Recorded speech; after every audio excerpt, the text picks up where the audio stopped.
Hello friends, ഇന്ന് നമുക്കിവിടെ നാടൻ ബീഫ് കറി എങ്ങനെ തയ്യാറാക്കാൻ നോക്കാം. അതിൽ ആദ്യം നമ്മളൊരു കുക്കർ വെച്ചിട്ട് കുറച്ച് വെളിച്ചെണ്ണ ഒഴിച്ചു കൊടുക്കാം. എന്നിട്ട് വെളിച്ചെണ്ണ ഒന്ന് ചൂടായി വരുമ്പോൾ അതിലേക്ക് ഉലുവ ഇട്ട് കൊടുക്കാം. ഉലുവ നന്നായിട്ട് പൊട്ടി വരുമ്പോൾ നല്ല കരിയാൻ പാടില്ല, കരിഞ്ഞാൽ അതിൻ്റെ ഒരു ഫ്ലേവർ മാറിപ്പോകും. കരിഞ്ഞൊരു ഫ്ലേവർ വരും. അതിലേക്ക് നമ്മൾ വലിയ ഉള്ളി ഇട്ട് കൊടുക്കാം.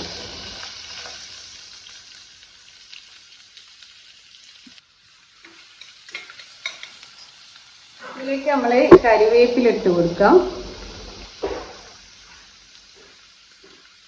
കറിവേപ്പില കുറച്ചധികം ഇട്ട് കൊടുക്കാം. ഈ ബീഫ് വിഭവങ്ങളിലേക്കൊക്കെ കറിവേപ്പിലിൻ്റെ ഫ്ലേവർ നല്ല ടേസ്റ്റ് ഉണ്ടാവും.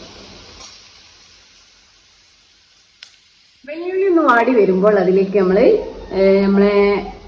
ഇഞ്ചി, വെളുത്തുള്ളി, ചുവന്നുള്ളിൻ്റെ പേസ്റ്റ് ഇട്ട് കൊടുക്കാം. ചുവന്നുള്ളി കുറച്ച് അധികം ഇടണം. ബീഫിലേക്ക് ചുവന്നുള്ളി കുറച്ചുകൂടി ടേസ്റ്റ് കൂട്ടും, ചുവന്നുള്ളി കൂടുതലുണ്ടായാൽ.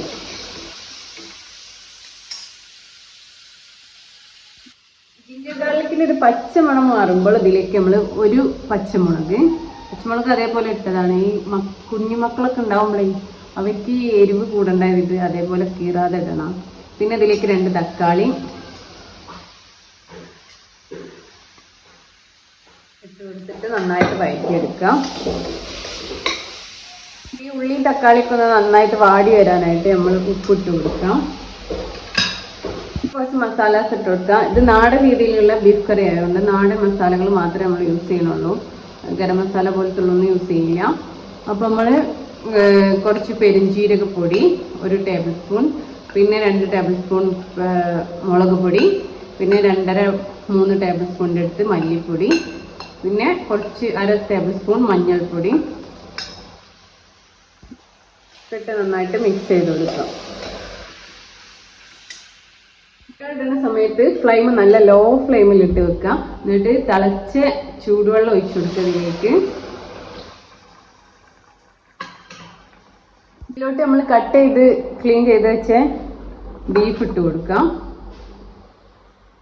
ഇതെല്ലാം മിക്സ് ചെയ്തിട്ട് ഉപ്പൊന്ന് ചെക്ക് ചെയ്ത് വെക്കാം. ഉപ്പ് കുറവായതുകൊണ്ട് ഞാൻ കുറച്ചുകൂടി ഉപ്പ് ഇട്ടിട്ടുണ്ട്. ഒരു സ്പൂൺ ഇട്ടിട്ട് നമുക്ക് കുക്കറൊന്ന് അടച്ചു കൊടുക്കാം. സ്പൂണിട്ടിട്ട് നമ്മളെ കറി ചിന്തി പോവാതിരിക്കാനാണ്. നമ്മളിങ്ങനെ 3 വിസിൽ ഹൈ ഫ്ലെയിമിലും ബാക്കി ഒരു 4 വിസിൽ ലോ ഫ്ലെയിമിലും കുക്ക് ചെയ്തെടുക്കാം. അപ്പോൾ നമ്മൾ ബീഫ് കറി ഒന്ന് ഓപ്പൺ ആക്കി നോക്കാം. അപ്പോൾ നമ്മൾ നാടൻ ബീഫ് കറി തയ്യാറായിട്ടുണ്ട്. ഇത് പൊറാട്ടയിലേക്കും കപ്പ, നെയ്ച്ചോറ് എല്ലാത്തിനും നല്ല കോമ്പിനേഷനായി പോകുന്ന ഒരു കറിയാണ്. അപ്പോൾ ഓക്കെ, ബൈ. എല്ലാവരും ഒന്ന് ട്രൈ ചെയ്ത് നോക്കണേ.